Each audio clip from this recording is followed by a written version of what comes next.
My brother used my credit to buy a car. Then my parents said I should be grateful he's finally being responsible.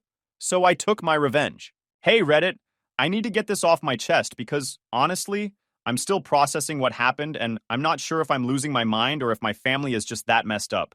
I'm Maya, 26 female, and I have an older brother, Jake, who's 29 male. If you've read any stories on here about golden child siblings, you already know where this is going. But trust me, it gets so much worse than you think. Let me start from the beginning, so you understand the full picture of just how screwed up my family dynamics are. Growing up, Jake could literally do no wrong in my parents' eyes. And I mean literally. When we were kids, Jake could break something expensive, and somehow it would be my fault for not watching him better, or being a bad influence. Meanwhile, I'd get perfect grades, and my parents would be like, "That's nice, honey, but did you see Jake scored a goal in soccer?" I remember this one time when I was 12 and Jake was 15. I had been saving my allowance for months to buy this art set I really wanted. Had like $80 saved up, which felt like a fortune to me at the time. Jake found my money and spent it on video games. When my parents found out, instead of making him pay me back, my mom actually said, "Well, maybe this will teach you to hide your money better. Jake's just being a typical teenage boy." That was pretty much the pattern my entire childhood. Jake would mess up, and somehow I'd either get blamed or it would get brushed off as boys will be boys. Meanwhile, I was held to this impossibly high standard where even minor mistakes were treated like major character flaws. High school was more of the same. Jake barely graduated with like a 2.3 GPA, but my parents threw him this huge graduation party and invited all our relatives. When I graduated as valedictorian 2 years later, I got a card and dinner at Applebee's. I wish I was exaggerating. The college years were when things really started to show Jake's true colors, but my parents kept making excuses. Jake went to community college for like a semester, failed most of his classes because he was too busy partying, then dropped out. My parents' response? College isn't for everyone. Jake's just finding his path. Meanwhile, I was working 2 jobs to pay for my own college because they said they couldn't afford to help me after investing so much in Jake's education. The same education he dropped out of after one semester. I ended up graduating with a degree in accounting, landed a good job at a mid-sized firm, and started building my credit early. I was obsessive about it, honestly. Had a credit card at 18 that I used responsibly, always paid it off in full, never missed a payment. By 22, I had a credit score in the high 700s and was able to get approved for my own apartment, my own car loan, everything. Jake, on the other hand, was still living at home at 25 with zero credit history because he'd never had any bills in his name. My parents paid for everything: his car insurance, his phone, his portion of groceries when he bothered to contribute. He worked random jobs here and there: construction 1 month, delivery driver the next, never keeping anything long term. But here's where it gets really messed up. My parents would constantly praise Jake for any tiny sign of responsibility while completely ignoring my actual accomplishments. Like, Jake would work a job for 2 whole months, and my parents would be like, "We're so proud of how Jake's really applying himself." Meanwhile, I got promoted to senior accountant and barely got a "that's nice." About a year ago, Jake announced he was going to get serious about his life. He was dating this girl, let's call her Brittany, and apparently she was pressuring him to be more responsible. My parents were over the moon, over the "Finally!" my mom kept saying. "Jake's ready to grow up." He started talking about wanting his own place, maybe going back to school, getting a reliable car instead of the ancient Honda Civic he'd been driving that belonged to my dad. My parents were eating it up, constantly going on about how proud they were that Jake was finally taking charge of his life. Now, here's some important context you need to understand. Jake and I look pretty similar. We both have dark hair, similar builds, and we actually get mistaken for each other from behind sometimes. More importantly, Jake has had access to a lot of my personal information over the years because we've lived in the same house, gotten mail delivered to the same address, and my parents have always been pretty loose with personal documents lying around. So about 6 months ago, Jake starts talking about this car he found on some used car lot. A 2019 Toyota Camry with low mileage that he's convinced is perfect for his new responsible lifestyle. The problem? It costs $18,000, and Jake has exactly zero credit history and like $500 in his checking account. He keeps going on and on about this car at family dinners. How it's the missing piece for him to really get his life together. How he can't get a better job without reliable transportation. How Brittany would be so impressed if he had his own car payment and was building credit. My parents are fully supportive, naturally. They start talking about maybe co-signing a loan for him or helping with a down payment. I keep my mouth shut because honestly, I've learned not to waste my breath on Jake-related discussions in my family. But then my dad starts talking about how the interest rates are crazy high for someone with no credit history. They're looking at like 18% APR even with a cosigner, because Jake has literally never had a bill in his name. My mom starts wringing her hands about whether they can really afford to take on that kind of financial risk. That's when Jake gets this look on his face. I know that look. It's the same look he had when he was 15 and planning to spend my allowance money. But I figured even Jake wasn't stupid enough to do something really crazy. Boy, was I wrong. So fast forward to 3 weeks ago. I'm at work. Normal Tuesday, just processing some client accounts when my phone starts ringing. It's a number I don't recognize, but something tells me to answer it. Hi, is this Maya Johnson? Yes, this is Maya. This is Jennifer from Capital One Auto Finance. I'm calling about your recent auto loan application. We just need to verify some employment information before we can finalize your approval. I'm immediately confused. I'm sorry. There must be some mistake. I haven't applied for any auto loans. There's a pause. Oh, well, we have an application here submitted 3 days ago for an $18,000 auto loan. Social security number ending in 4739? My blood goes cold. That's my social security number. Ma'am, can you hold, please? I'm trying to keep my voice steady, but my hands are shaking as I pull up my credit monitoring app on my phone. Sure enough, there's a hard credit inquiry from Capital One Auto Finance from 3 days ago. An inquiry I never authorized. I get back on the phone with Jennifer and tell her there's been some kind of identity theft, that I never applied for this loan. She puts me on hold, comes back, and tells me the application was submitted online with all my correct personal information. Name, social security number, address, phone number, even my employer information. But here's the kicker. The references listed on the application were Jake's girlfriend Brittany and my parents. And the loan was supposed to be for a 2019 Toyota Camry. I hang up and immediately call Jake. Straight to voicemail. I call my parents. Hi, honey, my mom answers cheerfully. What's up? Mom, did Jake apply for a car loan using my social security number? Silence. Long, long silence. Mom? Well? She starts, and immediately I know. I know she knows exactly what happened. Mom, did Jake steal my identity to buy a car? Now, honey, don't be so dramatic. Jake didn't steal anything. He needed help getting approved. And you have such good credit. I literally cannot believe what I'm hearing. So you knew. You knew he was going to commit identity theft, and you were okay with it? It's not identity theft when it's family, she says. Like, this is completely reasonable.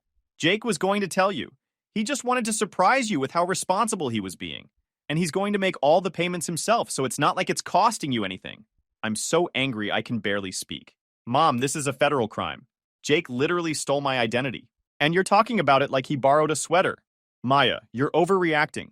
Jake is finally taking steps to be responsible and build his credit. This is a good thing. You should be grateful he's finally getting his life together. Grateful. She wants me to be grateful that my brother committed identity theft.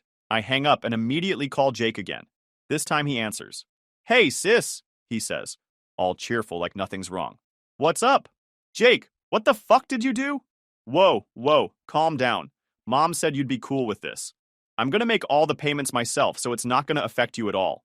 Jake, you stole my identity. You committed fraud. Come on, don't be so dramatic. It's not like I'm trying to screw you over. I just needed to use your credit to get approved. The car is gonna be in my name. I'm making the payments. It's all good. The loan is in my name, Jake. My social security number, my credit report, my liability if you miss payments. But I'm not gonna miss payments, he says. Like this somehow makes it okay. I've got a steady job now. I can totally afford the monthly payment. What steady job? I ask. Because as far as I know, Jake was working at some landscaping company that only had work when the weather was good. Well, I'm starting a new job next week. Brittany's dad knows a guy who needs help with his moving company. It's going to be great money. A job he doesn't even have yet. He stole my identity to buy an $18,000 car based on a job he doesn't even have yet. I tell him he needs to cancel the loan immediately, or I'm calling the police. He gets defensive, starts saying I'm being selfish and that I should want to help him succeed. The conversation ends with him hanging up on me. So I call Capital One back and explain the situation. They tell me I need to file a police report for identity theft before they can do anything. They also tell me that the loan was already approved and the car was picked up that morning. Jake had already bought the car. I spend the rest of the day on the phone with various people. The police, the credit bureaus, my bank, my credit card companies. Everyone tells me the same thing. This is serious fraud.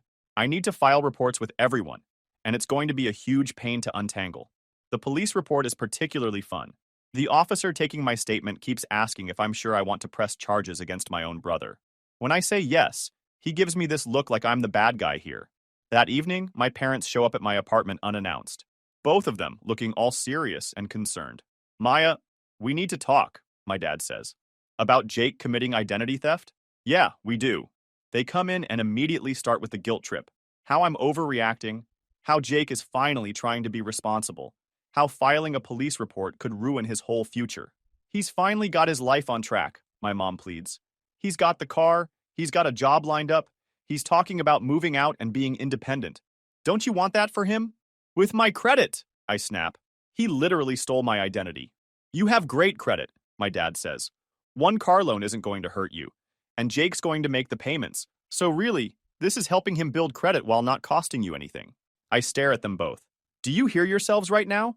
You're asking me to be okay with identity theft because it helps Jake. It's not identity theft when it's family, my mom repeats. Jake just needed a little help getting started. You've always been so responsible with money. Your credit is perfect. Jake's credit is, well, he's never had the chance to build any. Because he's never been responsible enough to have bills in his name. Exactly, my dad says, like I'm finally getting it. This is his chance to learn. And with your good credit backing him up, he'll get a reasonable interest rate instead of those predatory loans they give to people with no credit history. I'm getting a migraine from this conversation. So let me get this straight. Jake commits a federal crime, and I should be grateful because it's helping him learn responsibility? Maya, my mom says in that patronizing voice she uses when she thinks I'm being unreasonable. You've always been the responsible one. You've never needed our help with anything. Jake needs more support, and this is a way you can help him without it costing you anything. It's already costing me. I spend all day on the phone with credit bureaus and police. And what happens when Jake misses a payment? What happens when he decides this job isn't for him and quits like he always does? I'm the one who's liable. Jake's not going to miss payments, my dad says firmly. He's committed to this. Like he was committed to college? Like he was committed to that warehouse job? Like he was committed to that retail job? They don't have an answer for that. The conversation goes in circles for another hour. They keep insisting that I should drop the police report, that I should let Jake keep the car and see how it goes. They keep talking about how this is Jake's chance to finally be responsible, how I should be supportive of my brother, how family helps family. Finally, I've had enough. Get out, I tell them. Both of you. Get out of my apartment. Maya, honey, my mom starts. Number. Get out. Jake stole my identity, committed fraud, and instead of being horrified, you're asking me to be grateful. You're asking me to enable him by covering up his crime. Get out. They leave, but not before my dad tells me I'm making a mistake that could tear this family apart. The next few days are a blur of phone calls, paperwork, and stress. I have to freeze my credit, dispute the loan, file affidavits with multiple agencies. The identity theft report alone is like 15 pages of documentation. Meanwhile, Jake is apparently driving around town in his new Camry, posting pictures on social media of his new ride and talking about how good it feels to be financially responsible. My parents are giving me the silent treatment, which honestly is a relief. But other family members start reaching out. My aunt calls to tell me she heard I was causing problems for Jake. My cousin texts me asking why I'm being so mean to Jake when he's finally getting his act together. Apparently, my parents have been telling everyone that I'm being selfish and unsupportive, that Jake is trying to be responsible, and I'm sabotaging him out of jealousy. The breaking point comes a week later. I'm at my desk at work when Jake shows up. He comes walking into the office like he owns the place, asking the receptionist where he can find me. She calls me, and I come out to the lobby to find Jake standing there in a new outfit, sunglasses on, clearly having driven there in the Camry. We need to talk, he says. I'm mortified. My coworkers are all staring, and I can see my boss looking over from his office. I tell Jake we can talk outside. You're embarrassing me at work, I hiss as we walk outside. You're embarrassing me everywhere, he shoots back. Do you know what people are saying about me? That my own sister called the cops on me for trying to be responsible? You stole my identity. I used your credit to help both of us. I get a car, I build credit, you get to help your brother succeed. It's win-win. It's fraud, Jake. It's a federal crime. He rolls his eyes. You're being so dramatic. Look, here's what's going to happen. You're going to call the police and tell them it was all a misunderstanding. You're going to tell Capital One that you actually did authorize the loan, and then you're going to let me handle the payments, and we'll pretend this never happened. I stare at him. Are you insane? Number absolutely not. Maya, I'm trying to do the right thing here. I'm finally being responsible, getting my life together, and you're trying to sabotage me. By reporting identity theft? Jake, what happens when you lose this imaginary job and can't make the payments? I'm not going to lose the job, he says, but he won't meet my eyes. What job, Jake? The moving company thing? Did you even start yet? Silence. Jake, did you even start the job? I start Monday, he mumbles. So you bought an $18,000 car based on a job you haven't even started yet. It's gonna be fine. Brittany's dad vouched for me. And what if it's not fine? What if you hate the job? Or they don't like you? Or you decide it's too hard? I'm the one who's legally responsible for that loan. That's not gonna happen, he insists. I'm committed to this. Jake, your longest job in the past 3 years was 4 months. He gets angry then, starts yelling about how I don't believe in him, how I've always thought I was better than him, how I'm jealous that he's finally getting his life together. People in the parking lot are staring. I'm going back to work, I tell him. Lose my number. Maya, come on. No. You stole my identity. You committed fraud. You could have destroyed my credit, my reputation, my ability to get loans or rent apartments or anything else. And you don't even see what you did wrong. I walk back into the building, leaving him standing in the parking lot next to the car he bought with my credit. That afternoon, I get a call from my mom. Maya, I just talked to Jake. He's very upset. Good. He should be upset. He should be in jail. Don't be ridiculous. Jake made a mistake, but he's trying to fix it. How is he trying to fix it? By demanding I lie to the police? He's trying to take responsibility for the payments. With what money, Mom? He doesn't even have a job. Silence. He starts Monday, she says weakly. And what if he doesn't? What if he quits after a week like he always does? What if he decides he doesn't like it? I'm stuck with an $18,000 car loan for a car I don't have, don't want, and can't return. Jake's really committed this time. You said that about college. You said that about the warehouse job. You said that about the retail job. You said that about literally every job he's ever had. My mom gets quiet. Then she says, Maya, I know Jake has made mistakes in the past, but this is different. He's really trying to change. And having this car, having this responsibility, it could be exactly what he needs to stay motivated. So I should let my brother ruin my credit to serve as his motivation. Your credit is fine, honey. One car loan isn't going to hurt anything. One car loan that I didn't apply for, don't want, and have no control over. Mom, what happens when Jake decides he wants a different car? What happens when he wants to trade this one in for something newer? What happens when he misses a payment because he spent the money on something else? Jake wouldn't do that. Jake stole my identity and bought a car without asking me. What makes you think he won't do other things without asking me? She doesn't have an answer for that either. The next week is when everything really falls apart. Monday comes and goes, Tuesday, Wednesday. By Thursday, I'm curious, so I do something probably petty. I drive by the moving company that Jake was supposedly starting work at. Their parking lot is full of trucks and workers. I go inside and ask to speak to the manager. When I explain that I'm Jake's sister and was just checking to see how his first week was going, the guy looks confused. Jake Johnson?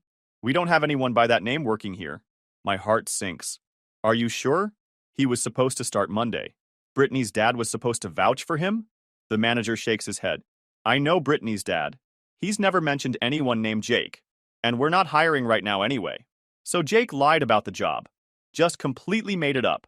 I drive home and call my parents immediately. Jake doesn't have a job, I tell my mom as soon as she answers. The moving company has never heard of him. What? That can't be right. I just talked to the manager. Jake lied about the job. He bought an $18,000 car with my credit based on a completely fictional job. I can hear my mom calling for my dad in the background. Then she's back on the phone. Maybe there was a miscommunication. Mom, he lied. There's no job. There was never a job. He made it up so I wouldn't worry about the payments. Well, maybe he's still looking. The car payment is due in 2 weeks. He has no job and no money. What exactly did you think was going to happen here? My dad gets on the phone. Maya, we'll figure this out. Maybe we can help Jake with the first few payments until he finds something. No, I say firmly. Absolutely not. You're not bailing him out of this one. But honey, if the payment gets missed, it'll hurt your credit, which is exactly why I reported it as fraud in the first place. Can't you just take over the payments? You have a good job. You can afford it. I'm so angry I'm shaking. Are you asking me to pay for a car that Jake stole my identity to buy? A car that I don't have, don't want, and never agreed to? It would just be temporary. No, figure it out yourselves. Jake wanted to be responsible? Let him be responsible. I hang up and immediately call Capital One to check on the status of my fraud claim. They tell me it's still being processed, but in the meantime, I'm legally responsible for the loan. If Jake misses the first payment, it goes on my credit report. The next few days are a nightmare of phone calls and anxiety. I can't focus at work, I'm not sleeping well, and I'm basically watching my credit report like a hawk, waiting for the other shoe to drop. Meanwhile, Jake is apparently still driving around in the car, still posting pictures on social media, still acting like everything is fine. I find out through social media that he and Brittany went to some fancy restaurant over the weekend. So he's got money for dinner, but not for the car payment. 2 weeks later, I get the call I've been dreading. Capital One, letting me know that the first payment on my auto loan is past due. I check my credit monitoring app. Sure enough, there's now a 30-day late payment on my credit report. My credit score drops 20 points overnight. I immediately call my parents. Jake missed the payment, I tell my mom. It's showing up on my credit report. Oh no, let me call Jake. Don't bother. I already know he doesn't have the money. I want to know what you're going to do about it. Well, your dad and I were talking. Maybe we could help with this month's payment. 1 month? Mom, this is a 5-year loan. Are you planning to make payments for 5 years? Maybe Jake will get a job soon. Mom, he lied about the job. He's been unemployed this whole time and lying about it. He's not even looking for work. I'm sure he's looking. He went to a fancy restaurant this weekend. I saw the pictures on Instagram. He's got money to take his girlfriend out to dinner, but not to pay for the car he stole my identity to buy. My mom goes quiet. Then she says, Maya, maybe you could just, maybe, take over the payments? Just until Jake gets back on his feet? No. But your credit? My credit that Jake already damaged by missing the payment? It's just one late payment. It's the first of many, Mom. Jake has no job, no money, and no intention of getting either. He's going to default on this loan and destroy my credit in the process. Jake's really trying. No, he's not. He's driving around in a car he can't afford, taking his girlfriend to expensive restaurants and posting about it on social media while the bill goes unpaid. That's not trying. That's delusional. That weekend, my parents show up at my apartment again. This time, they have Jake with them. He's fidgety and won't make eye contact. Jake has something to say to you, my mom announces. Jake clears his throat. I'm sorry things got complicated with the car thing. Complicated? I repeat. You stole my identity. Right, well, I'm sorry about that too. But look, I've got some leads on jobs, and Brittany thinks her uncle might be hiring, so I should be able to start making payments soon. When? When what? When will you start making payments? The next one is due in 2 weeks. Well, I might need a little more time. How much time? Maybe a few months? A few months to do what? You don't have a job, you're not looking for a job, and you just spent money on a fancy dinner instead of saving for the car payment. That was Brittany's idea. Jake, I don't care whose idea it was. You bought this car claiming you were being responsible. Taking your girlfriend to expensive restaurants while defaulting on a loan is not responsible. My parents jump in, trying to mediate. They suggest maybe we can work out a payment plan where I cover the car payments temporarily and Jake pays me back when he gets a job. When I point out that Jake has never paid anyone back for anything in his entire life, they act like I'm being unfair. Everyone deserves a second chance, my dad says. This isn't Jake's second chance. This is like his 20th chance. And it's not even his chance. It's my credit he's gambling with. The conversation goes nowhere. Jake keeps insisting he's going to get a job any day now and start making payments. My parents keep insisting I should be more supportive. I keep insisting that none of this is my responsibility. Finally, Jake gets frustrated and snaps, Fine. If you want the car so bad, just take it. I'll sign it over to you and you can deal with it. I don't want the car, Jake. I never wanted the car. You're the one who bought it. With your credit, without my permission. Whatever. The point is, you can have the stupid car and make the stupid payments and everyone's happy. Except I didn't want a car. I don't need a car. I have a car. And even if I took this car, I'd still be out the $18,000 you borrowed against my name. Jake throws his hands up. I don't know what you want from me. I want you to take responsibility for your choices. You wanted this car. You bought this car. You figure out how to pay for this car. I'm trying. No, you're not. Trying would be getting a job. Trying would be making the payments. Trying would be not spending money on restaurants when you owe money on a car. You're not trying. You're making excuses. That's when my mom jumps in with the line that I'll never forget. Maya, you should be grateful that Jake is finally trying to be responsible.